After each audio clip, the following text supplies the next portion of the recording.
Good morning student, welcome to do fly JEE NEET. मेरे प्यारे बच्चों, जेई मेंस 2021 26 अगस्त मॉर्निंग शिफ्ट पेपर डिस्कस करने चल रहा हूं। जो बच्चे जेई मेंस का आज पेपर दिए हैं वो अपने सॉल्यूशंस यहां पे देखें, आंसर्स चेक करें। ठीक है, तो हम बात करते हैं क्वेश्चन नंबर 1 की। क्या बोला है? 2 balls are projected vertically upward with same speed, that is 35 meter per second in 3 seconds. Interval find the height at which both ball collide. 4 options दिया था। तो पहले देखो क्या करना था कि यहाँ पे एक बॉल है, ये बॉल थी, ए बॉल यहाँ पे ये ऊपर की तरफ फेंकी गई 35 मीटर पर सेकंड से। ये जहाँ पे भी गई होगी दूसरी बॉल तुरंत यहाँ इसके जस्ट 3 सेकेंड बाद, आफ्टर 3 सेकेंड लेटर, ये दूसरी बॉल उसी लाइन ऑफ एक्शन में फेंकी गई। ये भी उतने से ही 35 मीटर पर सेकेंड से की स्पीड से फेंकी गई। तो हमें ये बताना था कि ये दोनों बॉल कहाँ पे कोलाइड करेंगी। ये नीचे वाली बॉल, ये वाली बॉल बी है, ये वाली बॉल ए है। हो सकता है कि ये ऊपर जाके फिर नीचे आ रही होगी, ऐसा सिचुएशन रहा होगा। लेकिन मान लेते हैं t बराबर 0 पे ये बॉल a प्रोजेक्ट की गई थी, ऊपर फेंकी गई थी, और जो बॉल b है वो 3 सेकंड बाद फेंकी गई है। तो अगर मान लेते हैं t समय में कहीं पे टकराई होगी बॉल a जो है, ठीक है, बॉल a के फेंकने के t सेकंड बाद जो है कहीं पे टकराई होगी, तो हम क्या लिखेंगे यहाँ पे 35, जो भी इनका डिस्प्लेसमेंट तो सेम ही होगा, इनका डिस्प्लेसमेंट सेम ही होगा। तो हम कौन सा इक्वेशन लगाएंगे? s equal to u t plus half a t square, इसी इक्वेशन को लगाएंगे। अब हमें क्या है, एक्सेलेरेशन ड्यू टू ग्रेविटी तो नीचे ही है, लेकिन बॉल ऊपर फेंकी गई है, तो जी की वैल्यू क्या हो जाएगी? माइनस हो जाएगी। मतलब अगर दोनों के केस में डेल्टा एस ए, मतलब यहाँ पे क्या लिखेंगे? Delta s a equal to delta s b, दोनों की जो डिस्प्लेसमेंट है वो बराबर करनी है। तो यहाँ पे क्या हो जाएगा? 35 into t u t minus half g into t square. ये बराबर किसके हो जाएगा? ये बराबर हो जाएगा 35 इंटू, अब ये 3 सेकेंड लेटर फेंकी गई है, मतलब t minus 3 whole, t minus 3 minus half g into t square. अब t की वैल्यू यहाँ पे क्या रखेंगे? t माइनस 3 का होल स्क्वायर। तो इसको सॉल्व कर लेंगे तो t की वैल्यू आ जाएगी। तो ये वैल्यू क्या आ जाएगी? यहाँ 35t, यहाँ पे भी 35t। तो इसको सॉल्व करेंगे 35t माइनस 5t स्क्वायर बराबर, यहाँ पे क्या आ जाएगा? 35t माइनस 105, यहाँ पे minus 5t minus 3 whole square, t minus 3 whole square. अब यहाँ से t की एक तो काम करेंगे, t की क्वाड्रेटिक इक्वेशन बन गया। अब t की वैल्यू निकाल लेंगे यहाँ से t की वैल्यू सॉल्व करेंगे तो t की वैल्यू आ जाएगी 5 सेकेंड। t की वैल्यू क्वाड्रेटिक इक्वेशन को सॉल्व करेंगे इसको, तो t बराबर 5 सेकेंड आ जाएगा। तो हम क्या करेंगे, अब पूछा है डिस्प्लेसमेंट, तो हमें ये s बराबर you t plus half G T square. तो यहाँ पे कितनी दूरी चला है u तो पता हो ही गया, तो 35 इंटू 5 माइनस 5 इंटू 5 का स्क्वायर, डेट इज 25। तो वैल्यू सॉल्व करेंगे तो 50 मीटर। तो इसका आंसर क्या होगा? 50 मीटर। ऑप्शन ए सही था। ठीक है, बात करते हैं क्वेश्चन नंबर 2। ये भी एक आसान सा क्वेश्चन आया हुआ था। तो जो अगर आप चैनल पे हैं तो आप वहाँ पे देखे भी होंगे, प्रीवियस ईयर इसी साल इस टाइप का ही क्वेश्चन आया हुआ है। ठीक है, कि कोलिजन कहाँ पे होगा दो बॉलों के बीच में। ठीक है, शायद वो फरवरी या मार्च का ही सेशन में है। क्वेश्चन नंबर 2 क्या बोला है? Find dimension of A cross B plus C into D. A के बारे में बोला मास है, बी अननोन है, ठीक है, जो है सी एनर्जी है और डी डायमेंशन लेस है। तो हमें क्या पूछा? इसकी डायमेंशन पूछा। जो भी डायमेंशन देखो बी प्लस सी, 2 डायमेंशन जोड़ी या घटाई गई हैं, तो इसका मतलब डायमेंशन उसका, मतलब बी का भी डायमेंशन क्या होगा? एनर्जी के बराबर हो जाएगा। अब यहाँ पे देखें ए का डायमेंशन मतलब मास, तो यहाँ पे m लिख दिया। बी प्लस सी का सेम डायमेंशन है, that is energy, m l square t minus 2। और डी के बारे में बोला डायमेंशन लेस है, मतलब m की पावर 0, l की पावर 0, t की पावर 0। तो वैल्यू क्या आ जाएगी, m square l square t minus 2। तो ये अपना सही आंसर था, एकदम आसान question, m square l square t minus 2, option b जो है correct option for this question. Alright, बात करते हैं क्वेश्चन नंबर 3। करंट इलेक्ट्रिसिटी से आया हुआ क्वेश्चन था। करंट इलेक्ट्रिसिटी में क्या बोला है कि यहाँ पे 4 ओम का एक रजिस्टर बनाया, बोला कि find out power consumed by this circuit. देखो अगर यहाँ पे ए मानता हूँ, ये वाला पॉइंट बी मानता हूँ, तो पहला हम इसका आर इक्विवेलेंट निकाल लेते हैं। ये पॉइंट ए और ये वाला पॉइंट बी, समझ में आ रहा है बच्चों ना। तो यहाँ पे अगर हम देखें ए और बी के बीच 4 ओम का रजिस्टेंस है, तो ये 4 ओम का लगा दिया। और दूसरा यहाँ भी ए है, यहाँ भी ए, तो ए और बी के बीच में 8 ओम का रजिस्टेंस, ये भी 8 ओम का लगा दिया, ठीक है, 8 ओम का। अब यहाँ पे ए और बी के बीच में 2 ओम का है, ये भी 2 ओम का, 2 2 4 हो जाएगा, तो इसको 4 लगा ले डायरेक्ट ऐसे, 4 ओम का, 4 ओम का। और यहाँ 4 है, यहाँ 4 है, तो ये भी 8 ओम का एक डायरेक्ट रेजिस्टेंस यहाँ पे लगा दें 8 ओम का। इसके अलावा कोई रेजिस्टेंस है, इसके अलावा कोई रेजिस्टेंस नहीं है, तो आपने सब कुछ लिख लिया। तो अब इसका इक्विवेलेंट निकालते हैं, 1/8 प्लस 1/4 प्लस 1/8 प्लस 1/4। तो एलसीएम 1/RAB आप बच्चों निकाल रहे हो ना, तो ये एलसीएम 8 हो जाएगा, 4 8 1 जा 8, 2 + 1 + 2, तो वैल्यू कितनी हो जाएगी 2 4, तो 6/8। तो RAB आ गया आपके पास 8/6 मतलब 4/3, तो वो 4/3। तो ये वाला इसका इक्विवेलेंट आया, इसके साथ 1 ओम और लगा हुआ था सर्किट में ये, तो +1 कर लेंगे तो ये वैल्यू कितनी हो जाएगी 7/3। ये आपके पास क्या आ जाएगा, R इक्विवेलेंट आ जाएगा, ठीक है।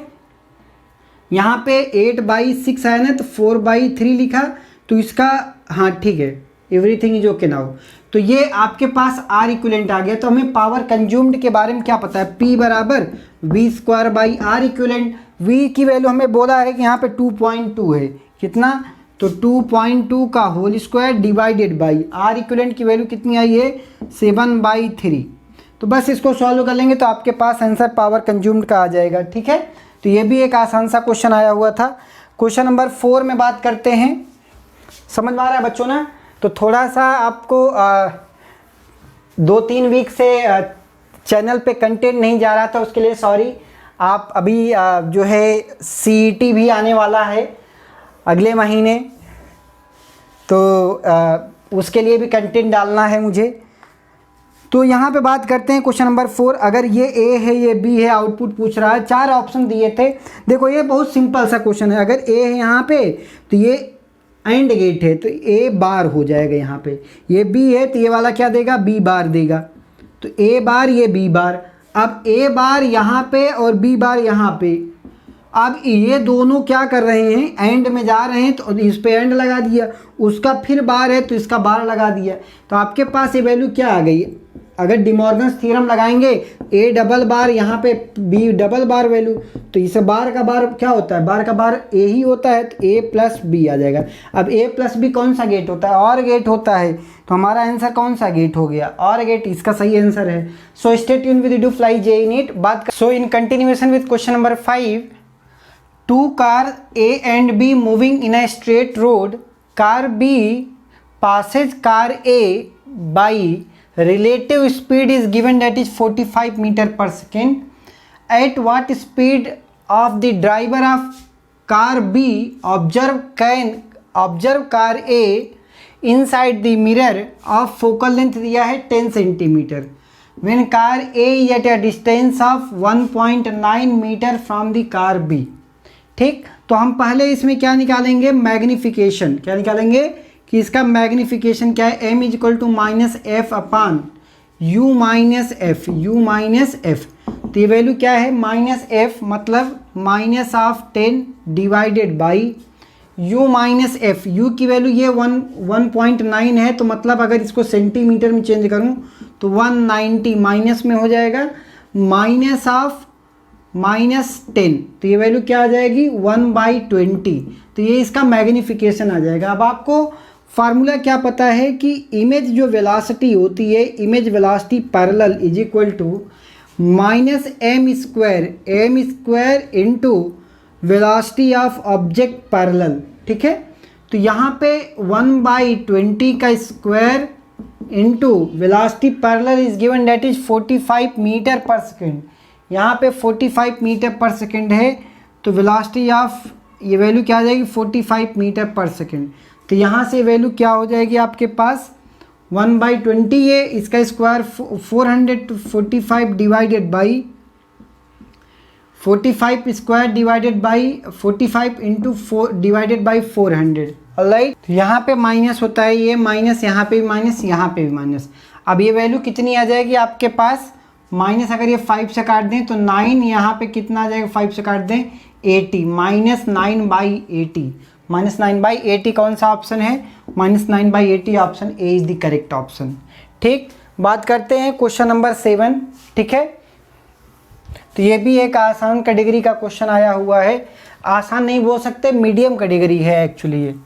ठीक है, question number 7, a charge Q is given to spherical conductor of radius R is surrounded by a concentric conducting shell, पूछा है, बोला है of the inner radius B corresponding electric field diagram कैसा होगा। अगर मान लें कि कोई एक चार्ज है, ये A है, ठीक है, इस पे Q चार्ज है, और एक कॉन्सेंट्रिक स्फेरिकल है, ये Q है, B है, इसका ये B है, मतलब स्फेरिकल सेल।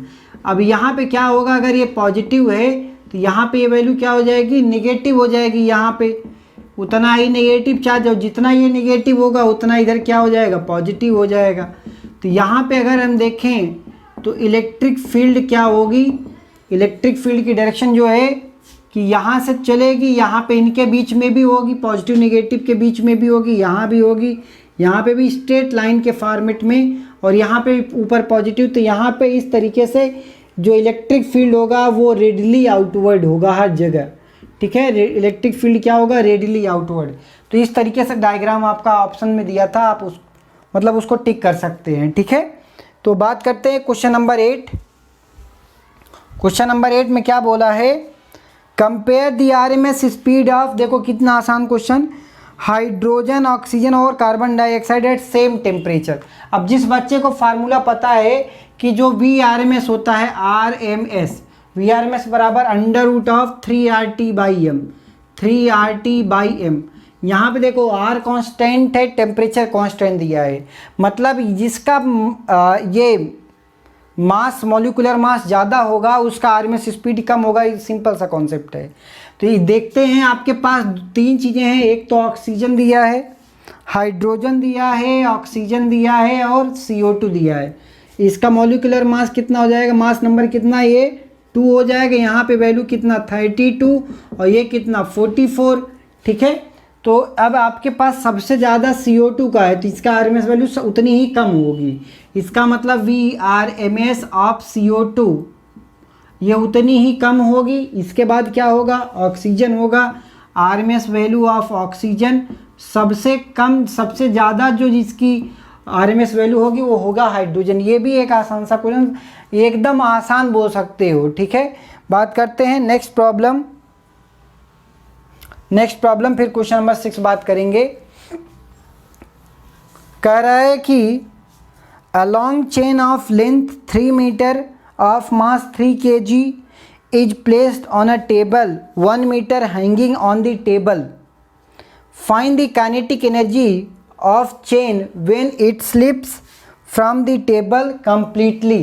तो आपको क्या बोला कि आपसे बोला कि एक टेबल पे मास m, अगर यहाँ पे मान लें कि इस तरीके से चेन है जिसका 2/3 पोर्शन यहाँ पे 2l/3 पार्ट यहाँ पे है, और उसका सिर्फ l/3 पार्ट जो है वो हैंग कर रहा है।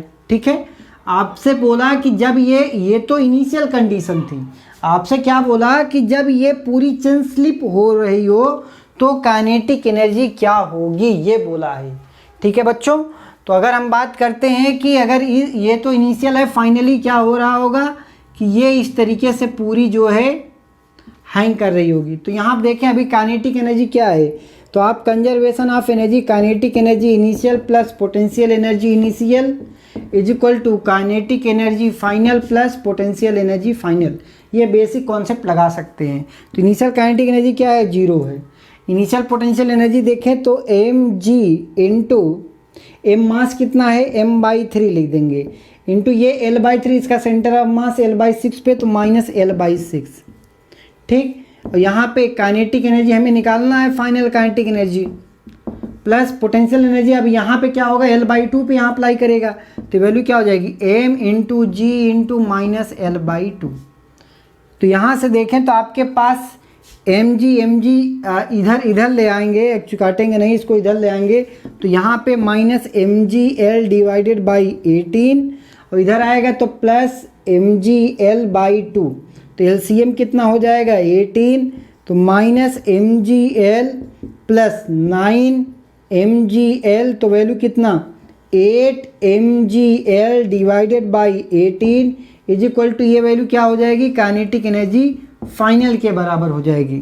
तो यहाँ से ये आपके पास आंसर आएगा कि फाइनल काइनेटिक एनर्जी क्या होगी, तो ये होगा 8 mgl/18। ऑलराइट, सो बात करते हैं question number 10। Stay tune with do fly J. So in continuation with question number 10, find the graph between electric field intensity at a distance of r from the center of the given arrangement of concentric sphere। तो यहाँ पे ये a दिया है इसका radius, यहाँ पे ये इसका रेडियस b दिया है और फाइनली इसका रेडियस यहाँ पे c दिया है। तो हमें इसका इलेक्ट्रिक फील्ड का वेरिएशंस का ग्राफ बनाना था। तो इलेक्ट्रिक फील्ड अगर देखें तो k q into r divided by r cube होता है। अगर इनसाइड सॉलिड स्फीयर पूरा एकदम फुली पैक्ड है इस तरीके से, तो यहाँ का मतलब electric field directly proportional to r. मतलब हम जैसे जैसे दूर जाएंगे ए स्फीयर पे यहाँ पे इलेक्ट्रिक फील्ड बढ़ता जाएगा। लेकिन जब हम आर की वैल्यू मान लेते हैं यहाँ पे कहीं बीच में लेना चाह रहे हैं, मतलब r is greater than a and r is less than a, r is greater than a, r greater than a and less than value of b, तो उस केस में वैल्यू क्या हो जाएगी, ये अगर हम यहाँ देखें तो इनसाइड क्लोज्ड चार्ज सिर्फ क्यू होगा, तो वैल्यू क्या आ जाएगी k q divided by r square. अगर हम दूसरा केस देखें, आर की वैल्यू अगर ग्रेटर देन बी है और लेस देन वैल्यू सी है, तो इस टाइम पे दो चार्ज आ जाएंगे, तो वैल्यू क्या हो जाएगी 2kq divided by r square. और थर्ड केस अगर हम देखें, आर की वैल्यू ग्रेटर देन सी हो जाए, मतलब आउटसाइड यहाँ पे, तो एक चार्ज, दो चार्ज, तीन चार्ज, तो वैल्यू कितनी आ जाएगी 3kq divided by r square. तो इन तीनों के तीनों केस में 1, 2, 3 में तो आपका पैराबोलिक मतलब आर जो इलेक्ट्रिक फील्ड है it is directly proportional to 1/r square. तो इसका ग्राफ कैसा बनेगा, कुछ इस तरीके से ग्राफ इसका बनेगा कि यहाँ से तो स्ट्रेट लाइन जाएगा, फिर ऐसे वेरिएशंस आएंगे, फिर यहाँ पे थोड़ा जहाँ पे जिस पॉइंट पे आएगा यहाँ पे बढ़ेगी एनर्जी, फिर ऐसे आएगी, फिर यहाँ पे आएगी, ये पॉइंट बी है, ये सी है, फिर बढ़ेगा, फिर इस तरीके से वेरिएशंस आएगा। तो ये वाला ऑप्शन जो है अपना सही ऑप्शन दिया था। तो ये भी एक आसान सा क्वेश्चन इलेक्ट्रिक फील्ड के बेसिक कॉन्सेप्ट पे था। ये बात करते हैं क्वेश्चन नंबर 11। क्वेश्चन नंबर 11 में क्या पूछा था, फॉर अ गिवन स्टेटमेंट, क्या बोला, दो स्टेटमेंट दिए थे for Bohr atomic orbit model like atom जो भी है। पहला स्टेटमेंट था the principal quantum number increases the speed of electron also increases. अब हमें v के बारे में डायरेक्टली पता है, v directly proportional to z by n। Alright, where z is the atomic number, n is the principal quantum number. जब n की value बढ़ेगी तो पक्का है वेलोसिटी घटेगी, ये तो पक्का है, मतलब ऑप्शन स्टेटमेंट 1 तो फॉल्स था। आते हैं दूसरे स्टेटमेंट में, कह रहा है कि speed of the electron increases as energy increases. Speed of electron increases as energy increases, मतलब एनर्जी के बारे में अगर हम बात करें that is -13.6 z square by n square. यहाँ पे अगर देखें तो एन की वैल्यू अगर बढ़ेगी, एन की वैल्यू बढ़ेगी तो ये घटेगी, लेकिन ये माइनस में है, तो अगर एन बढ़ा तो इलेक्ट्रिक फील्ड बढ़ा, मतलब एनर्जी बढ़ी। अगर एनर्जी बढ़ी तो ये पक्का है कि एन बढ़ा है तो वेलोसिटी घट रहा है, तो यहाँ पे वेलोसिटी घटेगा। तो मतलब ये भी स्टेटमेंट गलत दिया है, if speed of electron increases energy increase, ये भी गलत दिया है। तो दोनों स्टेटमेंट ये कैसे थे, एक गलत स्टेटमेंट दिए थे। तो उसमें ऑप्शंस बस चेक कर लीजिए कौन सा स्टेटमेंट गलत दिया है। स्टेटमेंट 1 भी गलत था और 2 भी गलत था। ठीक है, बात करते हैं क्वेश्चन नंबर 12। बेसिकली क्या पूछा है, spherical shell of mass m radius r है। एक स्फेरिकल सेल दिया है जिसका मास m दिया है और रेडियस r दिया है। Which of following is, in 4 option दिए थे, उसमें आपको ग्रेविटेशन के बारे में, ग्रेविटेशनल फील्ड इंटेंसिटी अगर हम इनसाइड दिस सेल पूछे यहाँ पे तो ग्रेविटेशनल फील्ड इंटेंसिटी क्या हो जाती है, 0 हो जाती है। इलेक्ट्रिक फील्ड इंटेंसिटी भी 0 होती है इनसाइड दिस सेल। दूसरा आपसे पोटेंशियल एनर्जी पूछा था minus g m divided by r, तो आपको minus g m divided by r, तो ये दोनों ऑप्शन बस वहाँ पे देख के टिक करना था। तो ये दोनों स्टेटमेंट करेक्ट थे, बाकी जो है क्या थे, इनकरेक्ट थे। ठीक है, तो बात करते हैं नेक्स्ट क्वेश्चन यूनिट डायमेंशन का। आसान सा क्वेश्चन आया हुआ है, बस आपको थोड़ा सा घुमा के पूछा है। कह रहा है कि एनर्जी E है, एंगुलर मोमेंटम P है, ग्रेविटेशनल कांस्टेंट G है। तो मास जो है इस तरीके से मास की फंडामेंटल डायमेंशन क्या होगी और ABC की वैल्यू क्या होगी, ये पूछा था। तो हमें पता है कि मास जो है डिपेंड कर रहा है एनर्जी की पावर A, मोमेंटम की पावर B और ग्रेविटेशनल कांस्टेंट की पावर C। तो यहाँ पे देखिए एनर्जी मतलब ml² t-2 की पावर A, मोमेंटम मतलब r क्रॉस p, r मतलब ml² t-2, ये momentum t-1, mass into velocity alright into r कर दिएंगे तो एंगुलर मोमेंटम हो गया पावर b, और ग्रेविटेशनल कांस्टेंट g। अब g की वैल्यू कैसे निकालेंगे आपको पता है F बराबर capital G m1 m2 divided by r square. तो g की वैल्यू क्या हो जाएगी, FR² divided by m1 m2, तो इसका मतलब mlt-2, यहाँ पे l³ हो जाएगा। ठीक है, यहाँ पे mlt-2 FR², ठीक है सब कुछ, डिवाइडेड बाई m², तो ये वैल्यू क्या हो जाएगी m-1 l³ t-2। ठीक, तो आपके पास ये ग्रेविटेशनल कांस्टेंट जी की वैल्यू आ गई m-1 l³ t-2।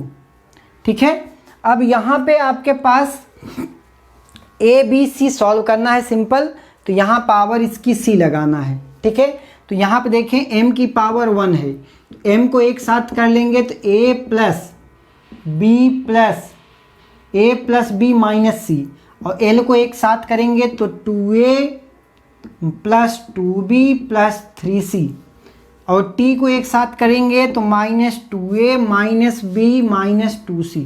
अब ये आसान सा क्वेश्चन हो जाएगा आपके लिए। यहाँ पे m की पावर 1 है, l की पावर 0, t की पावर 0, तो पहला इक्वेशन आएगा a plus b minus c is equal to 1। दूसरा इक्वेशन बनेगा 2a plus 2b plus 3c is equal to 0, और तीसरा इक्वेशन बनेगा 2a minus b minus 2c बराबर 0। तो ये 3 के 3 इक्वेशन, 3 अननोन, तो इसको सॉल्व कर लेंगे तो a plus b plus c की जो वैल्यू आएगी 1/5 आएगी।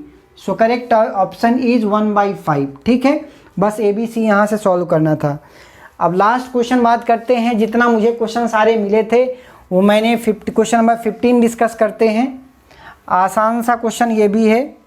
हीटर इज सप्लाइड, कह रहे हैं कि heater is supplied heat at the rate of 6000 joule per minute if the power produced by the gas is 90 watt, find the time taken to increase the internal energy by 2.5 10⁻³ joule. तो आपको पता है thermodynamics first class से delta Q बराबर delta U plus delta W। तो delta U बराबर क्या लिख सकते हैं, delta Q minus delta W। ठीक है, इसकी वैल्यू दिया है 2.5 10⁻³ ये बराबर UQ की वैल्यू दिया है, हीट कितना सप्लाई किया जा रहा है 6000 जूल पर मिनट दिया है, तो पर सेकेंड कर लेंगे इंटू टी कर लेंगे, हमें समय पूछा था, माइनस वर्क डन कितना 90 इंटू टी कर लेंगे। तो यहाँ पे ये वैल्यू कितनी हो जाएगी 2.5 10⁻³, तो ये हो जाएगा आपके पास 2500। ठीक है, 10 ये आ जाएगा 2500, 2500। यहाँ पे ये वैल्यू कितनी आ जाएगी, ये 0 0 कैंसिल आउट हो जाएगा, यहाँ पे ये वैल्यू 100 आ जाएगा। ठीक है, 100t माइनस 90t, तो ये वैल्यू यहाँ पे कितना आ जाएगा 10t इज इक्वल टू 2500, या t की वैल्यू कितनी आ जाएगी 250 सेकेंड, ये आंसर आ जाएगा। तो इस तरीके से ये आपका जेईई मेंस 2021 26 अगस्त मॉर्निंग शिफ्ट का पेपर है। तो मुझे जो है 15 क्वेश्चन मिले थे, तो मैंने सारे डिस्कस कर दिए। तो मेरे प्यारे बच्चों, अगर आप जेईई मेंस तैयारी कर रहे हैं तो आप प्लीज़ और प्लीज़ पिछले जो आपके फरवरी, मार्च और आपका लास्ट जुलाई में जो पेपर अगस्त में हुआ था, और ये जुलाई मतलब अगस्त दोनों मिला करके इन तीनों जो पिछले 3 सेशन में हुए हैं पेपर, उसको आप अच्छे से एक बार देख लें। और चूँकि प्रीवियस ईयर बेस्ड क्वेश्चंस आ रहे हैं, बहुत ज़्यादा टफ नहीं है पेपर। हाँ, थोड़ा मैथ्स लेंदी है, तो फिजिक्स तो मतलब आप ऐसे फोड़ सकते हैं, जितना जिस हिसाब से चैनल पे कंटेंट है आप उसको बस अच्छे से पढ़ते रहें। और पिछले 20 दिन से वीडियो नहीं डाल पा रहा था, उसके लिए डीपली सॉरी। और मैं कोशिश करूंगा कि वीडियो ज़रूर आपके लिए बनाता रहूं। और इस तरीके से आप सीईटी भी आने वाला है, तो आप अपनी प्रिपरेशन कंटिन्यू रखें। अगर कोई सा भी डाउट हो तो चैनल के कमेंट सेक्शन में आप कमेंट करें। तो wish you all the best for JEE mains. कल आप जाएं, अच्छे से फोड़ के आएँ। तो मेरी शुभकामनाएँ आपके साथ हैं। आज के लिए बस इतना ही। Thank you all of you.